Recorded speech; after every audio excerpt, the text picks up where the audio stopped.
CPM-ൻ്റെ 24ാം party കോൺഗ്രസിൻ്റെ മുന്നോടിയായിട്ടുള്ള 38,000-ഓളം വരുന്ന branch സമ്മേളനങ്ങളും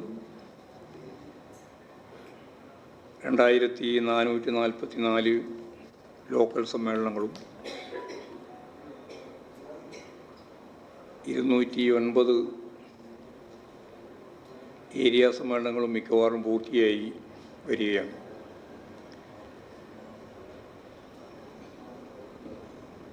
എല്ലാ സമ്മേളനങ്ങളും പൂർത്തിയായിക്കൊണ്ട് ജില്ലാ സമ്മേളനങ്ങളിലേക്ക് പ്രവേശിച്ചു കഴിഞ്ഞു.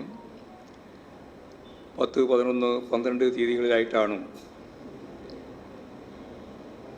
സംസ്ഥാന സമ്മേളനം നടക്കാൻ പോകുന്ന ജില്ല എന്ന നിലയിൽ ആദ്യം തന്നെ കൊല്ലം ജില്ലാ സമ്മേളനം നടന്നത്. സംഘടനാപരവും രാഷ്ട്രീയവുമായ ഉന്നത ധാരണയോടുകൂടി നല്ല നിലയിൽ ആരോഗ്യകരമായാണ് കൊല്ലം ജില്ലാ സമ്മേളനം പൂർത്തിയായത്. അത് സംബന്ധിച്ച് തെറ്റായ വാർത്തകളാണ് മാധ്യമങ്ങൾ ആദ്യം മുതലേ പ്രചരിപ്പിക്കാൻ തുടങ്ങിയിട്ടുള്ളത്. ആധികാരികമായി ഞങ്ങൾ പറയുന്നത് ശരിയാണ് എന്ന് പറയാൻ ശ്രമിച്ചുകൊണ്ടിരിക്കുന്ന ചില മാധ്യമങ്ങൾ ഉൾപ്പെടെ കൊല്ലം ജില്ലാ സമ്മേളനവുമായിട്ട് ബന്ധപ്പെട്ട് നൽകിയിട്ടുള്ള വാർത്തകൾ യഥാർത്ഥത്തിൽ ഇനി അങ്ങോട്ട് വരാൻ പോകുന്ന സമ്മേളനങ്ങളിലും നൽകാൻ പോകുന്ന വാർത്തകളുടെ സൂചനയായിട്ടാണ് ഞങ്ങൾ കാണുന്നത്. കൊല്ലം ജില്ലാ സമ്മേളനത്തിൻ്റെ ഒന്നാമത്തെ ദിവസം സാധാരണ സമ്മേളനങ്ങളെപ്പറ്റി പരിചയമുള്ളവർക്കെല്ലാം അറിയാം. ഉദ്ഘാടന സമ്മേളനം, പ്രത്യേകിച്ച് ആ സമ്മേളനം ഉദ്ഘാടനം ചെയ്ത സഖാവ് MA ബേബിയാണ്, പാർട്ടി PB മെമ്പർ. ആ സമ്മേളനം കഴിഞ്ഞാൽ പിന്നീട് പ്രവർത്തന റിപ്പോർട്ട് അവതരണവും ചർച്ചയും ഒക്കെയാണ് നടക്കുക. അപ്പോൾ ഉച്ചയാകുമ്പോഴേക്ക് തന്നെ വന്ന വാർത്ത ഞാൻ ആ സമ്മേളനത്തിൽ പ്രസംഗിച്ചിരിക്കുന്നുവെന്നും ആ പ്രസംഗത്തിൻ്റെ ഭാഗമായ പ്രസംഗ നോട്ട് വ്യാജമായിട്ട് പ്രസിദ്ധീകരിക്കുന്ന നിലയാണ് നിരവധി മാധ്യമങ്ങളുടെ ഭാഗമായിട്ട് ഉണ്ടായത്. ഞാൻ യഥാർത്ഥത്തിൽ സമ്മേളനത്തിൽ സംസാരിക്കുന്നത് ഇന്നലെയാണ്, 3ാമത്തെ ദിവസം. അപ്പോൾ ആ രീതിയിൽ തികച്ചും തെറ്റായ വാർത്ത തയ്യാറാക്കി അവതരിപ്പിക്കുന്നതിലും അങ്ങനെ വാർത്ത അവതരിപ്പിച്ചു കഴിഞ്ഞാൽ അത് സംബന്ധിച്ച് വിവരം ശരിയല്ല എന്നറിഞ്ഞാൽ അത് തിരുത്തുന്നതിൽ യാതൊരു തരത്തിലുള്ള ശ്രദ്ധയും കാണിക്കാറില്ല. അപ്പോൾ കേരളത്തിലെ മാധ്യമ പ്രവർത്തനങ്ങൾ എങ്ങനെയാണ് കമ്മ്യൂണിസ്റ്റ് വിരുദ്ധമായ രീതിയിൽ ഏതെല്ലാം തരത്തിലാണ് എന്നുള്ളതിൻ്റെ സൂചന മാത്രമാണ് നമുക്കിത് നൽകുന്നത്. അപ്പോൾ ജില്ലാ നേതൃത്വത്തെ ശക്തിയായിട്ട് വിമർശിച്ചു MV ഗോവിന്ദൻ എന്ന് പറഞ്ഞുകൊണ്ടുള്ള വാർത്തയായിട്ടും അതുപോലെ തന്നെ പത്രത്തിലെല്ലാം നൽകുന്ന സ്ഥിതിയാണ് ഉണ്ടായത്. അത് തെറ്റായ ഒരു രീതിയാണ് എന്ന് പറയാൻ ഞാൻ ആഗ്രഹിക്കും. കാരണം ഞാൻ സംസാരിക്കുകയേ ചെയ്യാത്ത സന്ദർഭത്തിൽ സംസാരിച്ചു എന്ന വാർത്തയുണ്ടാക്കി പ്രചരിപ്പിക്കുന്നത് തെറ്റാണ്. അപ്പോൾ സംസാരിക്കുന്നതിന് മുമ്പ് തന്നെ വാർത്ത സൃഷ്ടിക്കുന്ന നിരുത്തരവാദപരമായ പ്രവർത്തനമാണ് മാധ്യമങ്ങളുടെ ഭാഗത്തു നിന്ന് ഉണ്ടാകുന്നത്. പിന്നീട് അതിൻ്റെ ഭാഗമായിട്ട് സമ്മേളനത്തിൽ മറുപടി ഞാൻ ഇന്നലെയാണ് മറുപടി പറഞ്ഞു എന്ന് പറഞ്ഞുകൊണ്ട് യഥാർത്ഥത്തിൽ കഞ്ചാവ് കച്ചവട കേന്ദ്രമായി ലോക്കൽ കമ്മിറ്റി ഓഫീസ് പ്രവർത്തിക്കുന്നു എന്ന രീതിയിലുള്ളൊരു വാർത്ത നൽകുകയുണ്ട്. തെറ്റായ പ്രവണതയെ തിരുത്തുന്നതിന് വേണ്ടിയുള്ള പ്രവർത്തനങ്ങളാണ് സമ്മേളനത്തിൽ ചർച്ച ചെയ്യുന്നത്. സ്വാഭാവികമായിട്ടും ഞാൻ നേരത്തെ ചൂണ്ടിക്കാണിച്ചതുപോലെയും ഇപ്പോഴും ഞങ്ങൾ ആവർത്തിക്കുന്നത് പോലെയും മെറിറ്റും അതുപോലെ തന്നെ കമ്മ്യൂണിസ്റ്റ് മൂല്യബോധത്തെയും അടിസ്ഥാനപ്പെടുത്തിയിട്ടുള്ള സംഘടനാപരമായിട്ടുള്ള നിലപാടാണ് പാർട്ടി സ്വീകരിക്കുന്നത്.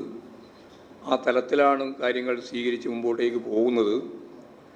അതിനെ തെറ്റായി വ്യാഖ്യാനിക്കാൻ വേണ്ടിയിട്ടാണ് ഇപ്പോൾ ചിലർ ശ്രമിക്കുന്നത്.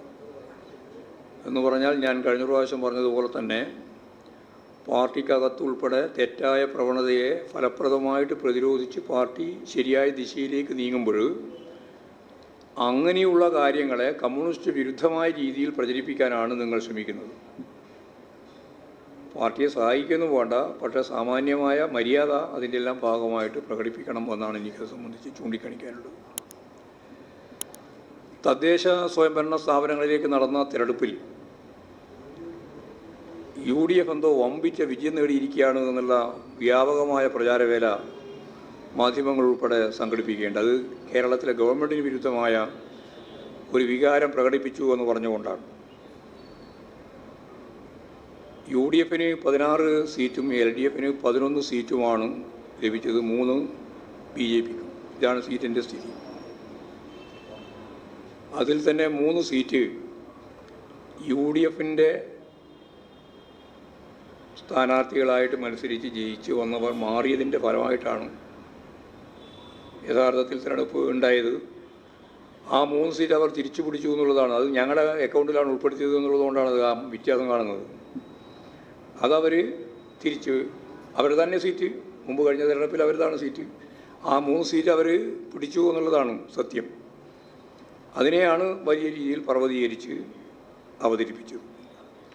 അപ്പോൾ സ്വാഭാവികമായിട്ട് ജില്ലാ പഞ്ചായത്തിൻ്റെയും ബ്ലോക്ക് പഞ്ചായത്തിൻ്റെയും ഉൾപ്പെടെയുള്ള സീറ്റുകൾ, അതാണല്ലോ രാഷ്ട്രീയമായിട്ടും അതുപോലെ തന്നെ കുറേയും കൂടി വോട്ടർമാരുടെ എണ്ണം കൂടുതലുള്ള കാര്യം. അതിലൊക്കെ അവരവരുടെ സീറ്റ് നിലനിർത്തിയെന്ന് മാത്രമേ പറയാൻ സാധിക്കൂ.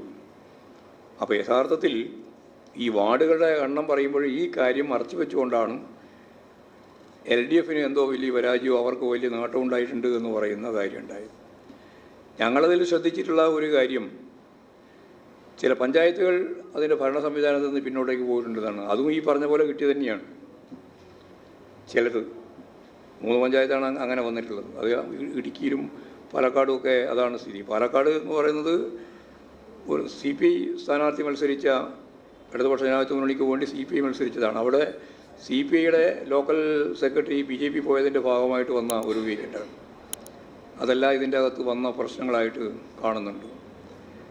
അപ്പോൾ അതാണ് ഇതിൻ്റെ ഭാഗമായിട്ട് പറയാനുള്ളത്. വസ്തുതാപരമായിട്ട് പറയുന്നതിന് പകരം ഗവൺമെൻറ് വിരുദ്ധ തരംഗമാണ് തദ്ദേശ സ്വയംഭരണ സ്ഥാപനങ്ങളിലെ LDFൻ്റെ പരാജയവും UDFൻ്റെ വിജയവും എന്നൊക്കെ അവതരിപ്പിക്കുന്ന രീതി എത്രത്തോളം വസ്തുതാപരമല്ല എന്ന കാര്യം പറയാനാണ് ഞാൻ ഇത്രയും കാര്യങ്ങൾ നിങ്ങളുടെ മുമ്പിൽ പറഞ്ഞത്. വളരെ പ്രധാനപ്പെട്ട മറ്റൊരു കാര്യം, കേരളത്തിലെ ഉന്നത വിദ്യാഭ്യാസ മേഖലയിൽ വലിയ മുന്നേറ്റമാണ് SFI കരസ്ഥമാക്കിയിട്ടുള്ളത്. കേരളത്തിലെ എല്ലാ സർവകലാശാലകളിലും വമ്പിച്ച വിജയത്തോടുകൂടി SFIക്ക് നല്ല രീതിയിൽ മുന്നേറ്റം സൃഷ്ടിക്കാൻ സാധിച്ചിട്ടുണ്ട്.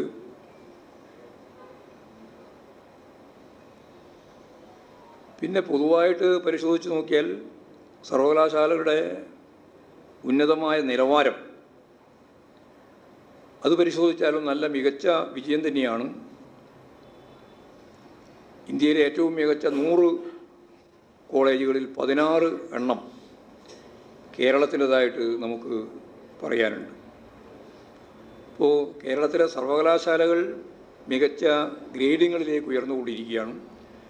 വിദ്യാഭ്യാസ പ്രസ്ഥാനം എന്ന രീതിയിൽ SFI അതിശക്തിയായിട്ട് എല്ലാ സർവകലാശാലയിലും വൻ മുന്നേറ്റം നടത്തിക്കൊണ്ടിരിക്കുകയും ചെയ്യുകയാണ്. എന്നാൽ സർവകലാശാലകളുടെ സ്വയംഭരണം തകർക്കുന്നതിന് വേണ്ടിയുള്ള നിലപാടാണ് കേന്ദ്ര സർക്കാരിൻ്റെ പിൻബലത്തോടുകൂടി ഗവർണർ നിർവഹിച്ചുകൊണ്ടിരിക്കുന്നത്.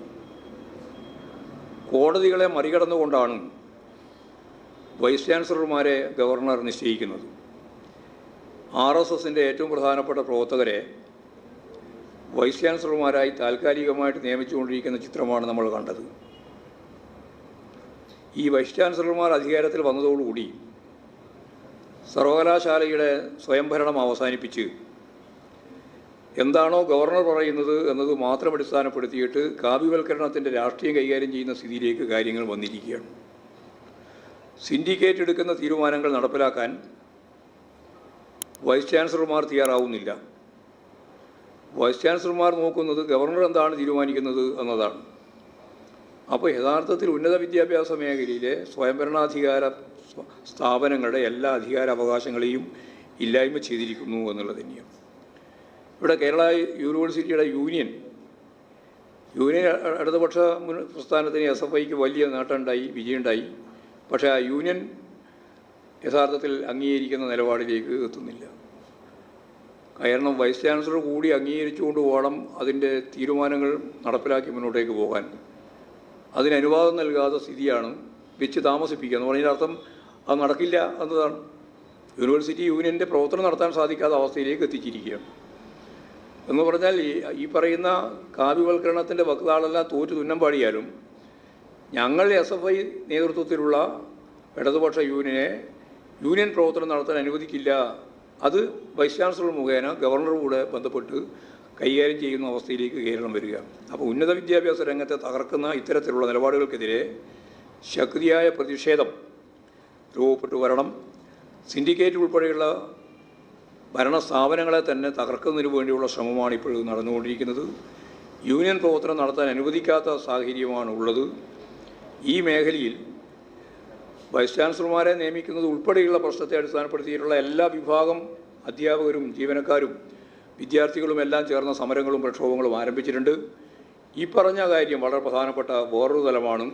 യൂണിയൻ പ്രവർത്തനത്തെ നടത്താൻ സമ്മതിക്കാത്ത ഗവർണറുടെ നിർദ്ദേശം അനുസരിച്ച് വൈസ് ചാൻസലർമാരെടുക്കുന്ന സമീപനം, ഇതിനെതിരായും ശക്തിയായ സമരവും പ്രക്ഷോഭവും രൂപപ്പെട്ട് വരേണ്ടതായിട്ടുണ്ട് എന്ന് തന്നെയാണ് അത് സംബന്ധിച്ച് പറയാനുള്ളത്. വളരെ പ്രധാനപ്പെട്ട മറ്റൊരു കാര്യം, ഇന്ത്യയുടെ ചരിത്രം എത്രയോ ഊഷ്മളവും ആവേശകരവുമായ ഒരു ഭൂതകാല ചരിത്രം ഇന്ത്യക്കുണ്ട്. ആ ചരിത്രത്തിൽ നിന്ന് ചരിത്രത്തിൻ്റെ ഭാഗമാവാനാവാതിരുന്ന RSSും BJPയും സംഘപരിവാർ വിഭാഗങ്ങളും അങ്ങനെ പറയുന്നതായിരിക്കും നന്നാകുക. അവർ ചരിത്രം സൃഷ്ടിച്ച മഹാന്മാരായ നേതാക്കന്മാരെയെല്ലാം മുമ്പ് തന്നെ തമസ്കരിക്കാനോ അവഹേളിക്കാനോ തയ്യാറായി മുമ്പോട്ടേക്ക് വന്നിരുന്നു എന്ന് നമുക്ക് എല്ലാവർക്കും അറിയാം.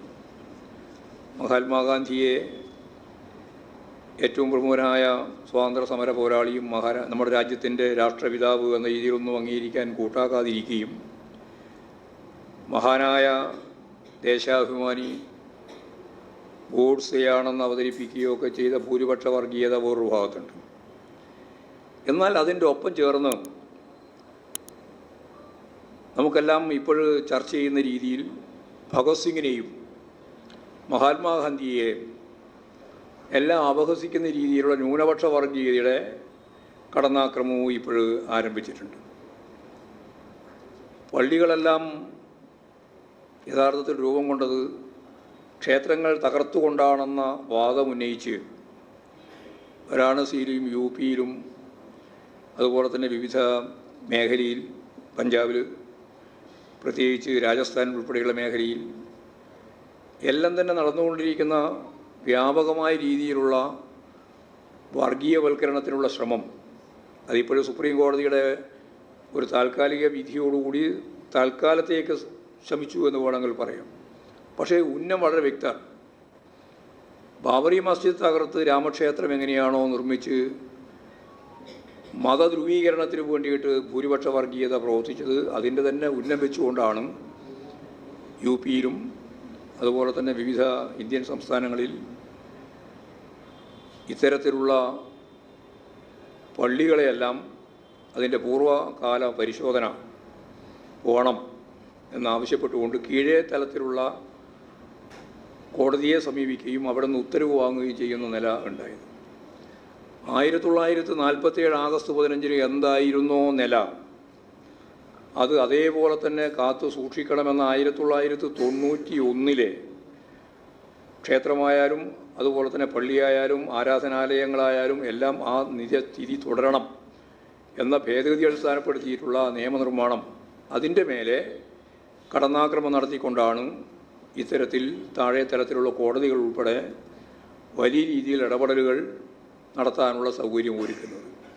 അതുകൊണ്ട് അങ്ങനെയുള്ള വിധി ഇനി പറയാൻ പാടില്ല എന്നുൾപ്പെടെയുള്ള കാര്യം ഇപ്പോഴും വ്യക്തമാക്കപ്പെട്ടിട്ടുണ്ട്. ഏതായാലും സുപ്രീം കോടതിയുടെ ആ വിധിയെ ജനാധിപത്യവും മതനിരപേക്ഷവും തുടരണം എന്നാഗ്രഹിക്കുന്നവർക്ക് ഒരു ആശ്വാസം നൽകുന്ന വിധിയായിട്ടാണ് കാണുന്നത്. എന്നാൽ ഭൂരിപക്ഷ വർഗീയതയും ന്യൂനപക്ഷ വർഗീയതയും ചരിത്രത്തെ അവർക്കനുകൂലമായി തിരുത്തുന്നതിന് വേണ്ടിയുള്ള നിരവധിയായ പ്രവർത്തനങ്ങൾ വിവിധ മേഖലയിൽ നടത്തിക്കൊണ്ടിരിക്കുന്നു എന്നുള്ളതും നമ്മൾ ഗൗരവപൂർവ്വം കാണേണ്ടതുണ്ട് എന്നാണ് സൂചിപ്പിക്കാനുള്ളത്. ഇത്രയും കാര്യങ്ങളാണ് പൊതുവായിട്ട് പറയാൻ.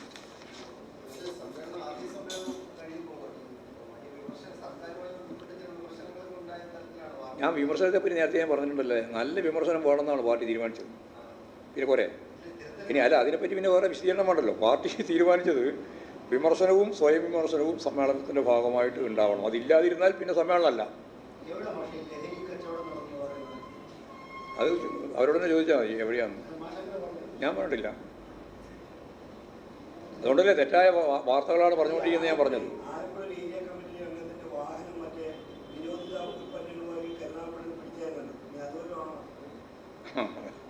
ഞങ്ങൾ തിരുത്താൻ നമ്മുടെ പാർട്ടിക്കകത്തുള്ള തിരുത്തലിന് വേണ്ടിയിട്ടാണ്, നിങ്ങളോട് പറയേണ്ട കാര്യമില്ല. പാർട്ടിക്കകത്ത് എല്ലാ തരത്തിലുള്ള തെറ്റായ പ്രവണതയെയും തിരുത്തുക എന്നുള്ള പ്രക്രിയയിലാണ് പാർട്ടിയുള്ളത്. അത് പക്ഷേ നിങ്ങൾ ചെയ്തുകൊണ്ടിരിക്കുന്നത് അത് കമ്മ്യൂണിസ്റ്റ് വിരുദ്ധമായ ഒരു ആശയം രൂപപ്പെടുത്താൻ വേണ്ടിയിട്ടുള്ള വർക്കാണ്. അതിന് നിന്ന് കൊടുക്കേണ്ട കാര്യം ഞങ്ങൾക്കില്ല.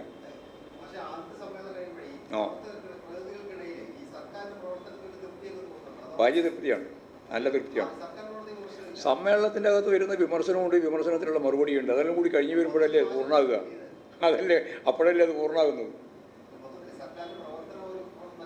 പ്രവർത്തനത്തെ സംബന്ധിച്ച് നല്ല മതിപ്പോടുകൂടിയാണ് സഹാക്കൾ അവതരിപ്പിക്കുന്നത്. ഒരു മൂന്നാം പിണറായി ഗവൺമെൻറ് ഉയർന്നു വരാനുള്ള സാധ്യതയെ പറ്റിയാണ് ചർച്ച, അല്ലാണ്ട് നിഷേധാത്മകമായ നിലപാടിനെ പറ്റിയല്ല. ഇനിയിപ്പോൾ നിങ്ങളത് കൊടുക്കില്ലല്ലോ. നിങ്ങൾ ചോദിച്ച ചോദ്യത്തിന് ഞാൻ മറുപടി പറഞ്ഞിട്ടുണ്ട്. ആ മറുപടി നിങ്ങൾ കൊടുക്കില്ലല്ലോ. കൊടുക്കുമോ? ആ, അതാണ് നിങ്ങൾക്കുള്ളത്.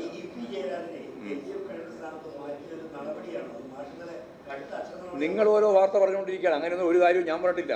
അതിന് ഇല്ലാത്ത വാർത്തയാണ്. ഇല്ലാത്ത വാർത്ത പറയുന്നതിന് നിങ്ങൾ തന്നെ വാർത്ത സൃഷ്ടിക്കുക, എന്നിട്ട് ആ വാർത്തയെ പറ്റി എന്നോട് പ്രതികരണം ചോദിക്കുക. ആ നിലപാട് സ്വീകരിക്കണ്ടില്ല. അത് തെറ്റായ പ്രവണതയാണ്.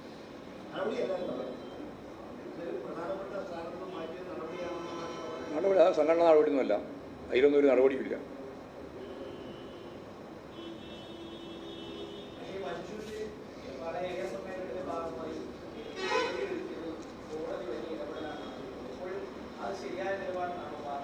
ഇല്ല, കോടതിയുടെ കയ്യിലല്ലേ ഉള്ളൂ. നോക്കട്ടെ,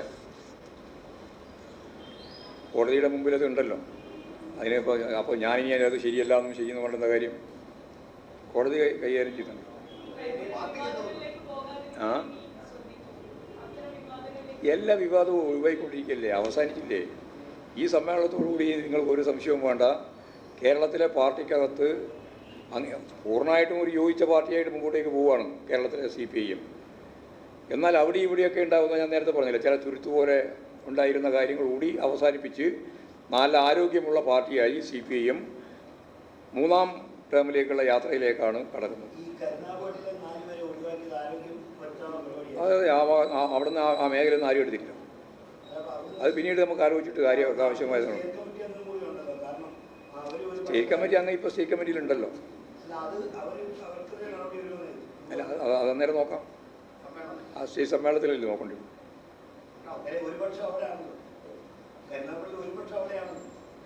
അത് ഞാനതാ പറഞ്ഞത്. അതൊക്കെ പാർട്ടി ശരിയായ രീതിയിലാണ് കൈകാര്യം ചെയ്യുന്നത്. ഇപ്പോൾ തന്നെ ശരിയായ രീതിയിൽ അത് വന്നു കഴിഞ്ഞിട്ടുണ്ട്. പാർട്ടിയോടൊപ്പമാണ് അവിടെയുള്ള ജനങ്ങളുള്ളത്. പാർട്ടിയോടൊപ്പമാണ്. ഏതെങ്കിലും നേതാവിൻ്റെയോ അനുയായിൻ്റെയോ പാർട്ടിയുടെ ഒപ്പമാണ്.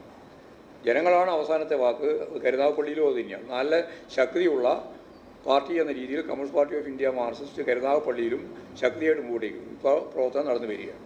സംസ്ഥാന സമ്മേളനത്തിനെല്ലാം പ്രവർത്തനം വരുമ്പോഴേക്കും അത് അതിൻ്റെ പൂർണ്ണ സ്ഥിതിയിലേക്ക് എത്തും.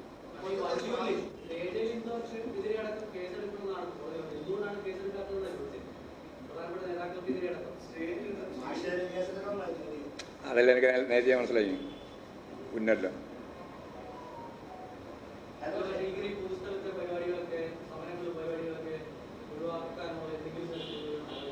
എന്തിന്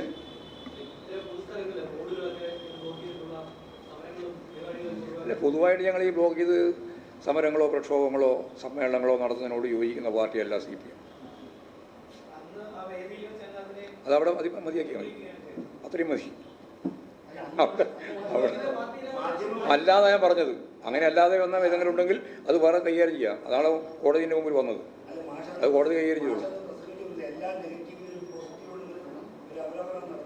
ആ, എല്ലാ പോസിറ്റീവിനും ഒരു നെഗറ്റീവിനും നെഗറ്റീവ് ഇല്ലാതെ പോസിറ്റീവോ പോസിറ്റീവ് ഇല്ലാതെ നെഗറ്റീവോ ഉണ്ടാവില്ല. അത് ശരിയല്ലേ? ശാസ്ത്രമല്ലേ?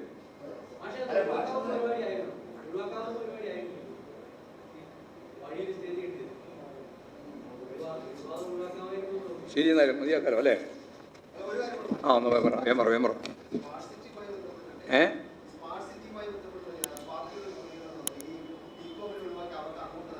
അല്ല, അത് ഗവൺമെൻറ് തന്നെ വ്യക്തമാക്കിയിട്ടുണ്ട്. രാജീവ് മിനിസ്റ്ററും പറഞ്ഞിട്ടുണ്ട്, മുഖ്യമന്ത്രിയും പറഞ്ഞിട്ടുണ്ട്. അതിനപ്പുറം പാർട്ടിക്ക് ഓരോന്നും പറയാനില്ല. അതായത് വലിയ രീതിയിൽ പ്രതിഷേധം പറയുന്നല്ലേ ഉള്ളൂ. അതായത് ചില സന്ദർഭങ്ങളിലൊക്കെ കേരളം പോലുള്ള സംസ്ഥാനത്തിന് ചില മേഖലയിൽ ചില ചെറിയ രീതിയിലുള്ള വർധനവൊക്കെ വേണ്ടി വരുന്നുണ്ട്. ആ വേണ്ടി വരുന്നതിനെ ഉൾക്കൊണ്ട് പോകല്ലാതെ വേറെ വഴിയൊന്നും നമുക്കില്ല. അതാണ് കാര്യം.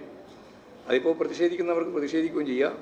പ്രതിഷേധം അല്ലാത്ത രീതിയിൽ കാര്യങ്ങൾ അങ്ങനെ അത്രത്തോളം പോകണോ ഇത്രത്തോളം പോകണോ എന്നുള്ള ചോദ്യവും സംശയമൊക്കെ ഉണ്ട്. അതൊക്കെ പരിഹരിച്ച് പോവാം.